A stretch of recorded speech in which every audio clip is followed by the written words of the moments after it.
今まで結構長い間自分の胸がコンプレックスだったんで、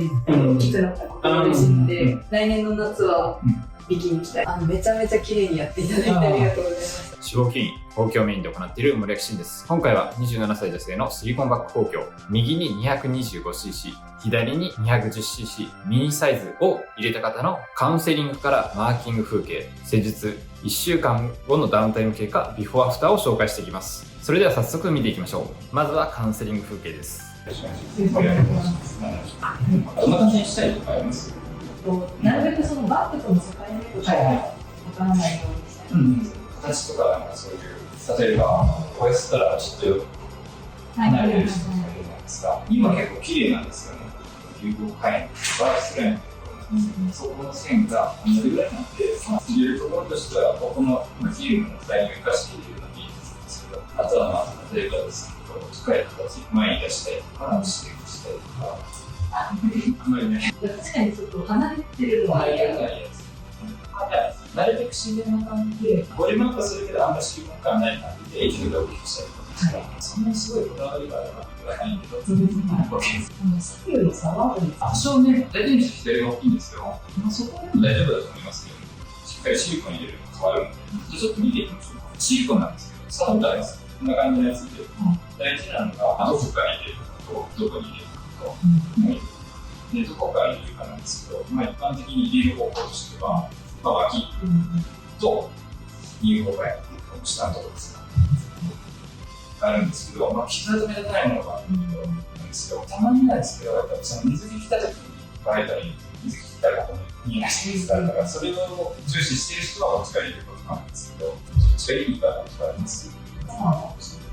止めじゃないので、こっちがいいかなと思うと、あとどこに入れるか、乳腺があって、その下のスペースと、あと大胸筋肉があるんですけど、その下のスペース。一般的に入れるのは乳腺の下の方が多くて、大胸筋の下に入れることもあるんですけど、ブーってやると筋肉収縮するじゃないですか。それと一緒にバックの下で動くんですけど、乳腺の下でいいかなと思うんですけど、例えば皮膚がちょっと薄い人とかの場合は、大胸筋効果なので、乳腺の下でもいいかなとは思うんですけど、希望あります。そうすると、あんまり大胸筋の下いけないですけど、出血がちょっとしやすいのが大胸筋の下なので、痛いのは大胸筋の下です。筋肉の下剥がすので。筋トレするのは全然できますけど、でもちょっと2週間くらいやってて、例えば、術後2日目とかで、すごい、出たてですから、ちょっと出血する可能性あるので、いけば1週間、2週間は安静してもらって、その後は全然やってもらって、むしろ今後とかしまった方が、ダウンタイム減るんで、まだ希望なければ、ニュースをしたらいいかなと思うんですけど。小さい皮膚は大丈夫ですけどね、今、映画ですよね。そう、実際は多分下着は例えばですけど、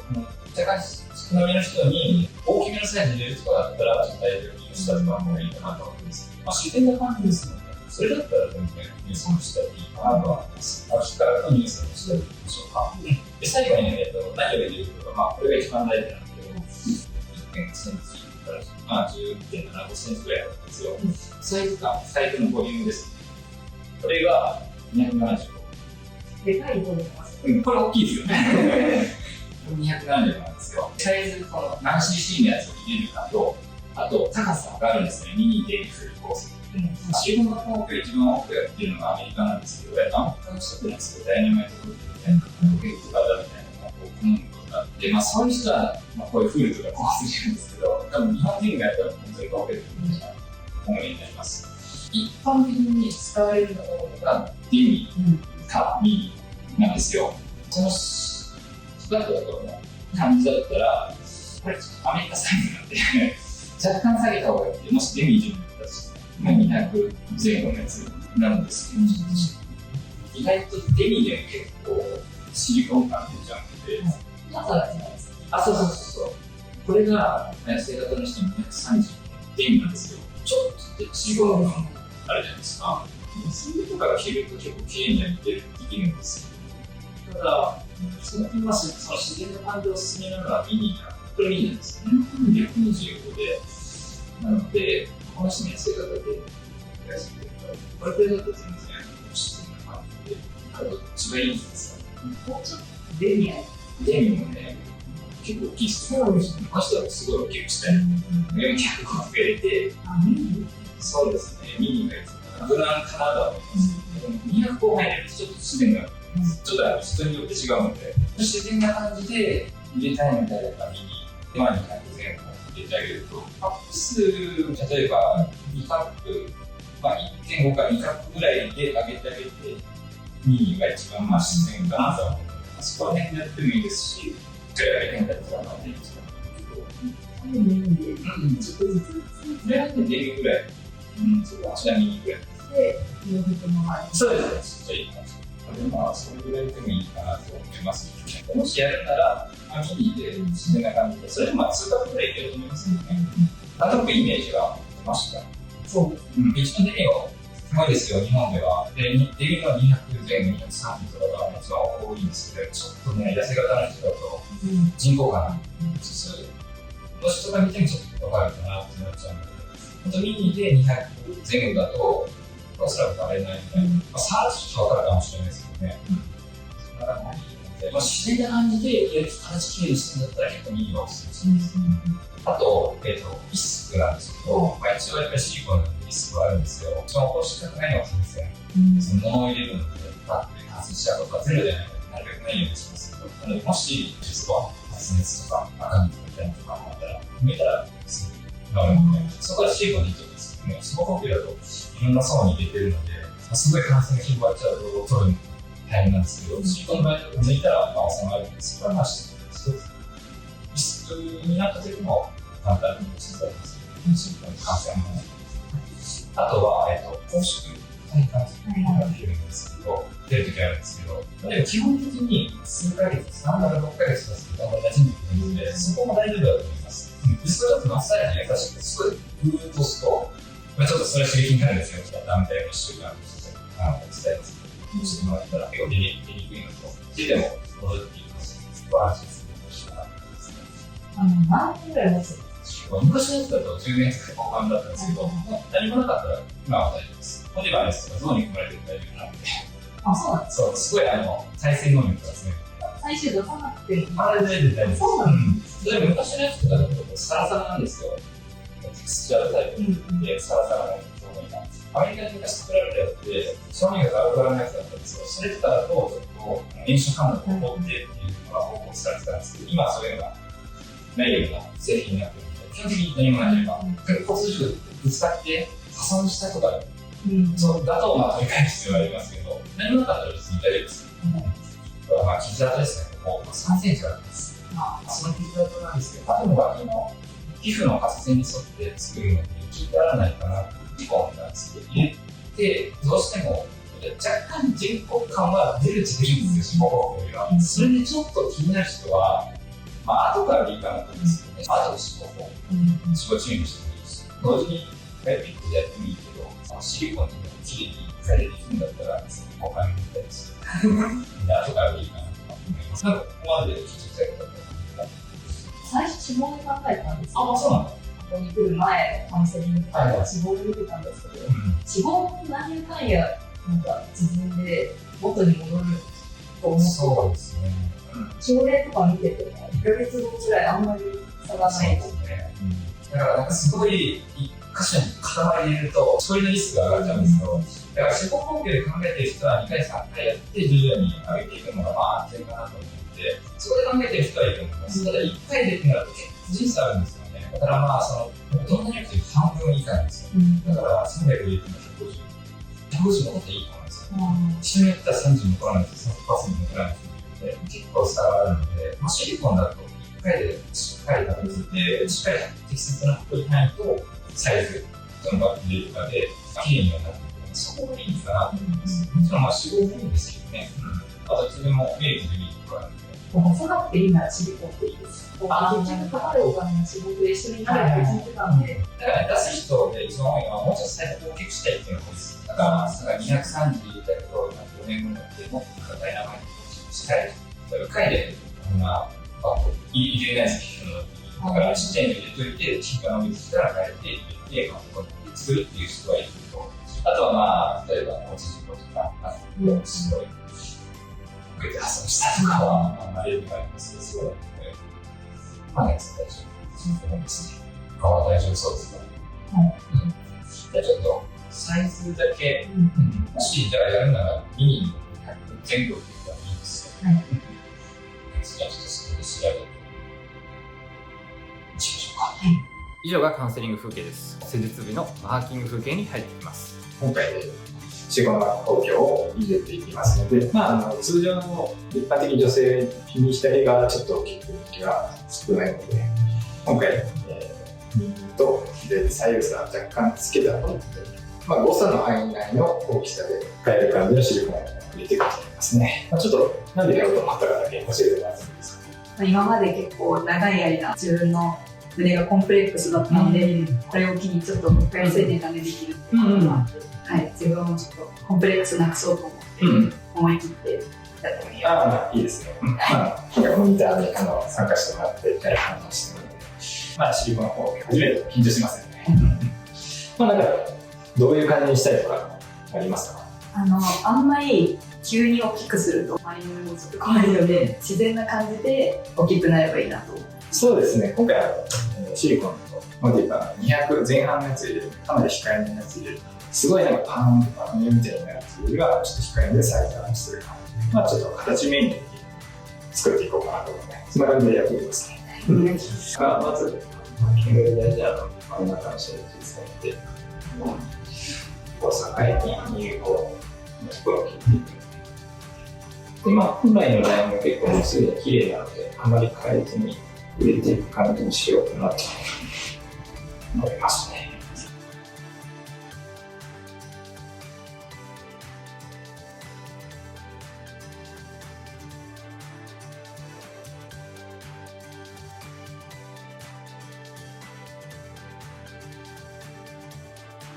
じゃあ、このラインを揃える感じなんですけど、やや若干下目に剥離してあげると、ちょうど下に来るので、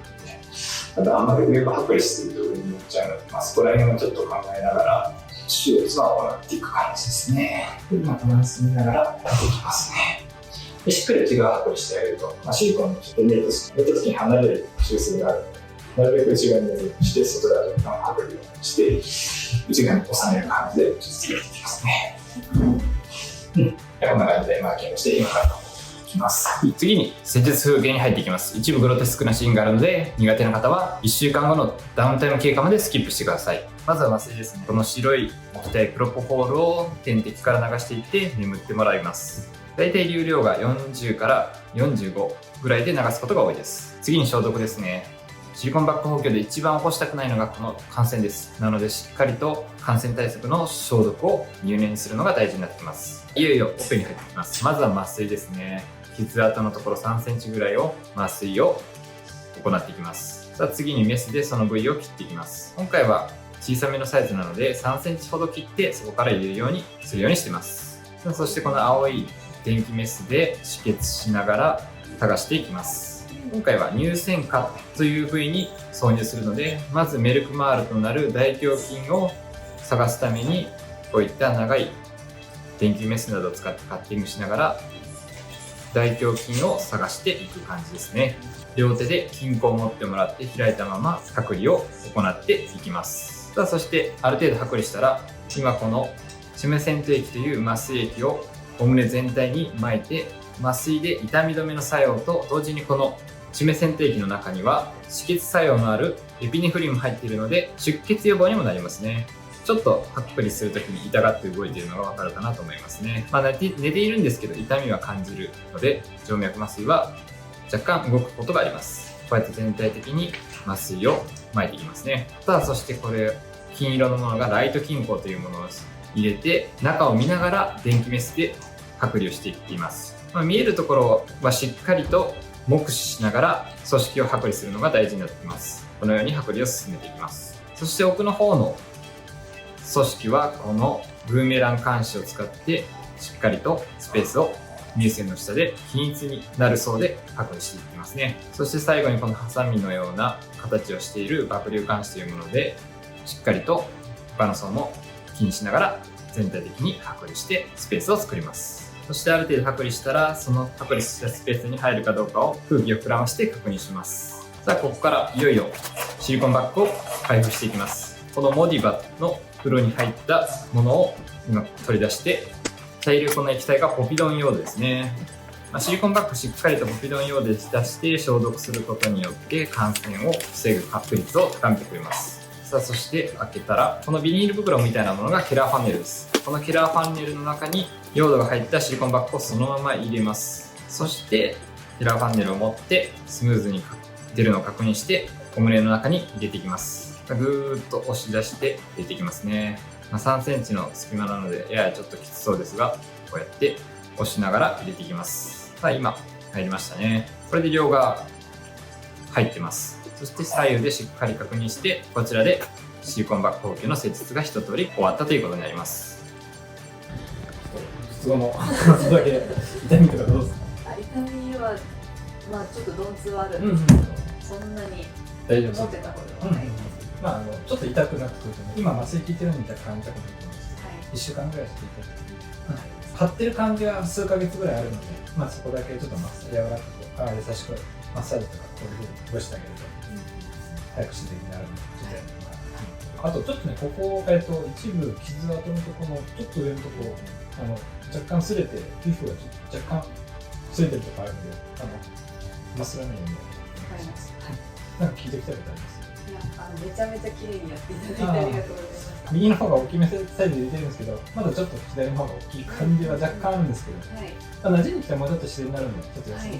ありがとうございます。見ました？見ました。いい感じですか？いい感じ。思ってたよりすごい綺麗で。本当によかったです。はい、ありがとうございます。さあ、次に術後1週間のダウンタイム経過を見ていきましょう。今回シリコンバッグ東京の1週間の経過を聞いていこうと思うんですけど、右にデミ225、左にミニっていう傘が小さめのやつの225つけて、もともと左が若干やっぱり女性の方を大きい人が多いので、若干その差をつけて入れてるんですけど、ダウンタイムはどうでした？2週間か。はい。そんな思ったほどしんどくはなくて、ちょっと腕上げると痛いんですけど、作業しなければ大丈夫。そうなんですね。じゃあそんなに日常生活的には気にならないか仰向けでしか寝れないっていうのが一番しんどい。そうなんですね。背中が痛いですよね。睡眠はあんまり質は良くなかった。そうですね。なるほど。ちょっと横ぐらいだったらいいですけどね。そこは確かに制限はありますよね。内出血とかどうでした？腕に出てたんですけど。そうなんですね。全然もう来てお胸の方はそんなになかったです。ダウンタイムの内出血とかは出ないですけど、出る人はちょっとじわっと出る時もありますね。サイズ感、左の方小さいサイズ入れてるんですけど、まだちょっと左の方があれですよね、若干。完全にサイズはちょっとあれですけど、形的にはここからどんどん馴染んでくるので、その時にもっと自然な感じにはなってくるので、なんか違和感とかありますよね。まだちょっと硬いなと思って。そうですよね。張ってる感じとちょっとまだ形が安定してないので、あれですけれども、ひたすらこういうふうにマッサージを気になるところとか、例えばちょっとこう悩んで答える感じあるので、やってもらってかなと思いますね。こう寄せてちょっと寄せてみたら。こうするとかなり自然な感じで、多分、こう馴染んできたとき、バレないぐらいのサイズ感だと思うので、自然な感じではあると思いますけど、なんかやってみて、これ知っといた方がよかったなとかありますか？やる前に。嬉しいです。大きくなったこと嬉しいので、来年の夏はビキニ着たい。ぜひ聞いていただいて、結構自然な感じになったので。あとちょっと傷跡が若干ちょっと赤みが盛り上がっている感じあるので、そこだけ経過見ていこうと思うんですけど、3ヶ月ぐらいの時にもし 3センチぐらい切ってるので、そこがやっぱり反根とかなってる方だと、ボトックスとかステロイド注射を打ってあげて、ちょっと赤みを抑える感じでやっていくので、そこは経過見てもらえればなと思いますね。以上がダウンタイム経過です。次にビフォーアフターです。ビフォーはこちらで、アフターで自然なお胸になっています。こちら水着を寄せた時のビフォーですね。こちらアフターです。かなり自然なお胸になっているのがお分かりかと思います。じゃあビフォーアフターですね。自然な感じでバストアップが行われていますね。今回は27歳女性のシリコンバッグ工業、右 220cc デミ、左 210cc ミニのカウンセリング風景、マーキング風景、施術風景、術後1週間経過、ビフォーアフターを紹介しました。シリコンバッグ包協のいいところは、術直後から術後1週間、1ヶ月、3ヶ月と、そこまで形が変わるわけではないことです。自然な感じで馴染んでくることはありますが、バストのサイズはこのままキープされるので、そこが脂肪包協と比べるとかなりいい点になりますね。今後も脂肪吸引や包協に関する動画を投稿していくので、よかったらチャンネル登録といいねよろしくお願いします。また概要欄にある公式 LINE からシリコンバッグ包協モニター希望と